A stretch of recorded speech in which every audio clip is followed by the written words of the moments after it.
దూరంగా ఉన్నవాళ్ళు సమాజానికి.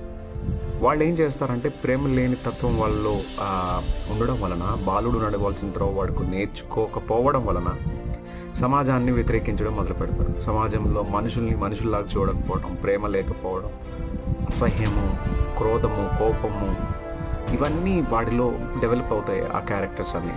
అలా అయిన వాళ్ళని ఏం చేస్తున్నారంటే సాతాను వాళ్ళ బంధకాల్లోకి తీసుకెళ్ళి మర్డర్స్ చేయించడం, లేకపోతే దొంగతనాలు చేయడం, లేకపోతే డ్రగ్స్ పెడ్లర్స్గా వాళ్ళు వాడబడడం, వాళ్ళు సమాజానికి ఒక భయంకరమైన